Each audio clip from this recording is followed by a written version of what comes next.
Сенің ойынша сен дәл қазіргі таңдағы өміріндегі ең қиын сәттерді кешіп жүрсің бе? Бұл сен үшін жүрегіңе оқ тигіздіріп жүр ме? Сенің жүрегің дәл қазір жараланып, сенің жүрегің дәл қазір төрт бұрышқа, үш бұрышқа, түрлі кусоктарға бөлініп жатыр ма? Онда ойланып қара, бұл видео бұл сен үшін маңызды. Бұл видео сен үшін маңызды. Яғни бұл видео саған мотивация ретінде, алдағы қарай ұшу ретінде, және де бұл қиындықтан өту ретінде саған плюс бір мотивация болсын. Достар, сәлем. Менің есімім Нұрдәлет, мен болашақ мұғаліммін. Ендеше каналға тіркеліп кетейік, лайк басып кетейік, комментарий жазып кетейік. Бұл видеоны сенің қиналып жүрген достарына таратайық. Бұл болашақ мұғалімнің арнасы деп екінші рет айта салайын. Мені міндетті түрде Instagram арнама тіркеліп кетіңіздер, және де басқа да аккаунттарыма тіркеліп кетіңіздер. Бұл болашақ мұғалімнің арнасы. Кеттік, бастаймыз. Достар, қараңыздар, менің өмірімде бір мысал келтірейін. Мен қазір мектеп президентімін. Екінші жыл қатарынан мен мектеп президентімін. Менің бірінші жылым просто ужас.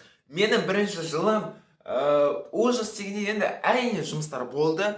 Әрине ол жерде балаларды да қуантатындай бір жұмыстар болды. Өзімді де қуантатындай жұмыстар болды. Бірақ есімде мен 4-ші тоқсан ба, 3-ші тоқсан, қателеспесем бір 4-ші тоқсанда балалар, сендер неге мынандай ойнастырамайсыңдар, сендер неге былай, сен вообще сен істеп жүрген жоқсың, сен жұмысыңнан шық, президенттікті босат, былай.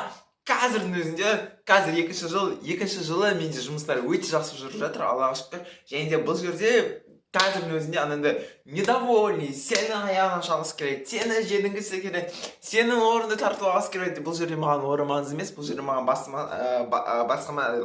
басқа нәрсе маңызды. Яғни мен бұл жерде президенттікте жай ғана бір президент болды емес, мен бұл жерде жай ғана өзімнің мектебім үшін, өзімнің елім үшін жұмыс жасағым келеді. Шынайы бұл жерде мектеп бітіргенше де мен жайдан ән-түні күні қашан әнді тапсырамын, мен қашан тест тапсырамын, бұжыма мында жүр деп айтқым келмейді. Мен кәдімгідей өзім қалаған нәрсе бойынша, яғни мен қазірден бастап мектебімдегі уақытымды бостан-бос кетіргім келмейді. Мен сондықтан да жай ғана бос кетірмеу үшін, және де сонымен қоса менің өмірлік миссиям мендегі дәл қазір енді миссия деген ол алмасып тұрады. Менің өмірлік дәл қазіргі миссиям бұл жасөспірімдерді иманды, патриотты және де әрқашанда өзін-өзі дамыту болып келеді. Дамытуға жол көрсету. Мен енді оларды сондай бір иманды, патриотты, бір түзу жолға бірден салып жіберетін адам ете алмаймын ғой. Ол Алланың қалауымен келеді. Бірақ мен бұл жерге оларға солай бір жол көрсетуші ұстаз ретінде болғым келеді. Бұл менің өмірлік миссия. Мен өмірлік миссияны дәл осы мектепте дәл қазірден бастап орындағым келеді. Мен сондықтан да бұл нәрсемен айналысамын. Бірақ бұл маған қатты ұнай қоймайды. Бұл маған өте көптеген қиыншылықтар алып келеді. Сен ойлап көр, бұл президенттік жұмыс деген, немесе бір қандай да бір парламенттік жұмысы, немесе бір басқа да жұмыс деген, лично менің жағдайымда президенттік жұмыс деген бұл саған физически және де психологически удар алып келеді. Яғни сен қара, сен мысалы жұмыстан келесің, мысалы сен официант. Вот официант деген идеально бұл жерде бір подходящий момент деуге болады. Сен мысалы и так сен таңертеңнен кешке дейін какой-то бір аз зарплатаға жұмыс жасайсың, ал менде вообще зарплата жоқ, менде вообще бір ақша жоқ. Маған ол үшін ақша төлемейді. Мен просто өзім үшін бұны және де елім үшін жасаймын. Бұл жерде маған ешқандай ақша бермейді. Ал официанттарға хотя бы ақша берсе де, официанттар таңертеңнен, енді мысалы той болса, мысалы түскі сағат 4-те келеді, мысалы түнгі сағат 1-2-ге дейін жүреді. Ол аралықта 5000 теңге алу, средний 5000 теңге алу, бұл өте оскорблительный зарплата деуге болады. Официанттардың еңбегін былай бағалау өте үлкен жаман нәрсе. Жай сен и так физически шаршайсың, сен анаған бірдеңе апарып берсің, сен мынаған бірдеңе алып берсің, сен аласында бірге су құйып берсің, бірге тамағын жинап берсің, бірге салфеткаларын жинап аласың, сен мынандай ішесіз бе, сіз мынандай ішесіз бе, сен балақай мынандай ішесің бе, сен пицца жейсің бе, осылай бүкілін жасайсың, и саған администратор келеді, сен бүгін мынандай жұмысты жасамадың, мен сенің зарплатаңды қысқартамын, сен былай. Правда, менің президенттік жұмысында менің ұстаздарым, аяулы ұстаздарым, менің жетекшілерім, олар өте керемет кісілер, просто. Бірақ бұл жердегі сол бір администратордың орнына, официанттар үшін администратор орнында мені жаңағыда бұл кейбір мұғалімдер және де көбінесе оқушылар болып келеді. Мінекей осындай адамдармен осындай саған психологический удар жасайды. Сен былай, сен вообще ужасно жұмыс жасап жатсың, сенің еңбегің мынандай, сен мынандайсың, сенің өзің де мынандай, сен мынандайсың дейді да, сен психологический, сен физический, сен и так физически шаршап тұрсың. И саған келеді да олар ла дейді. Сен ана жерде бар ғой, сен просто уже ана қозғалып кетті. Бум жасаған келеді. Сенде өмірінде ең мынаны боласың. Бірақ, болды, хикая аяқталды. Енді мәтіннің осы бір видеоны мазмұнына көшейік. Очкиді кішкене түзеп алайық. Енді көшейік. Мен үшін бұл қаншалықты қиын жұмыс болғанымен, маған не нәрсе бұл жұмыс алып келді. Және де әлі де алып келе жатыр, және де болашақта да алып келеді. Мен бұл жұмыс арқылы ең біріншіден қаншалықты бірдеңені басқару қиын екенін білдім. Бұрында мен үкіметті, енді мен қатты бір критик болған жоқпын, мен диванный критик болған жоқпын, мұндайдан Құдай сақтасын. Мен үшін көбінесе енді болады, кейбір моменттер болған. Откровенно говоря, үкімет қой, ол үкімет қой дейді. Бірақ сен өзіңді түзете алмай келе жатсың, өзіңді түзете алмай келе жатсың.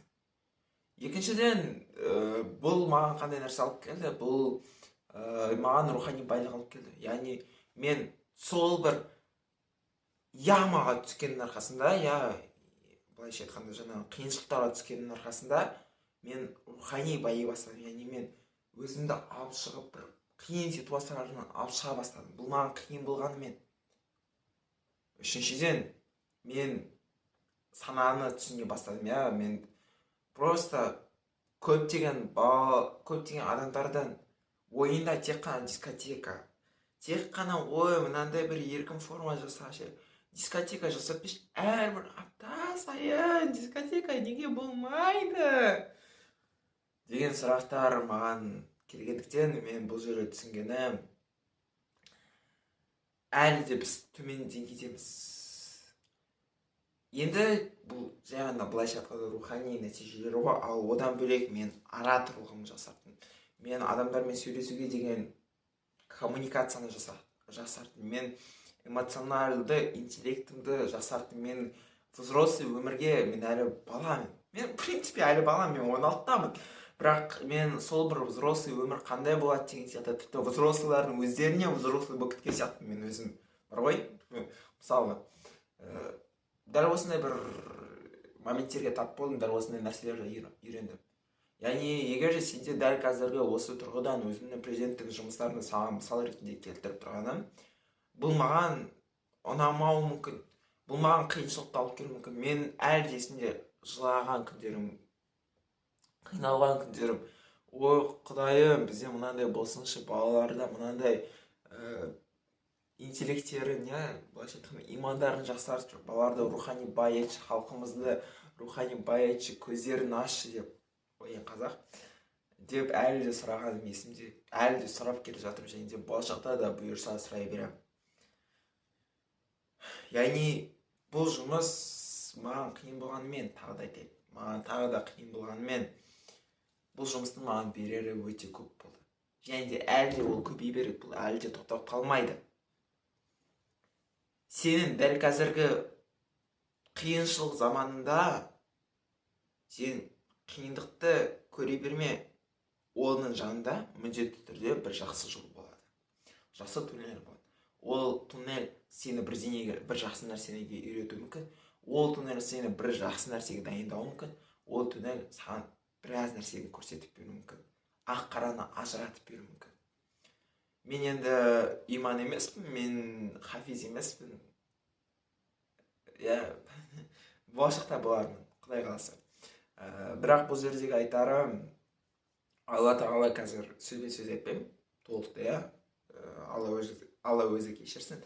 Алла тағала айтады, Құранда айтады, Алла тағала әрбір қиыншылықпен қатар бөлек деп тұрған жоқ, қиыншылықтан кей деп тұрған жоқ. Қиыншылықпен қатар бір жақсы жақ болуы мүмкін. Енді жақсы жақ па, мен айтып тұрмын ғой, дословно айтып тұрған жоқпын бұл жерде. Әрбір қиыншылықпен қатар бір жақсы жолы болады, бір жақсы сыйақы болады. Яғни сен де дәл қазір қиыншылығын саған бір күшті бір нәрсе алып келуі мүмкін. Сен түсіндің деп ойлаймын. Менде осындай бір эмоционалды тұрғыда күшті бір видео болды. Иә, күшті иә негізінде. Келем, басына бастаймын. Ақырын кішкене ритмға келем. И сразу енді дәл қазір осындай бір кішкентай бір тонмен аяқтайық. Достар, көп рахмет.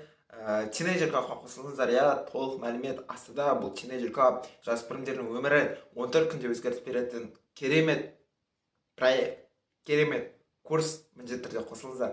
Кеттік, келесі видеоларда кездескенше.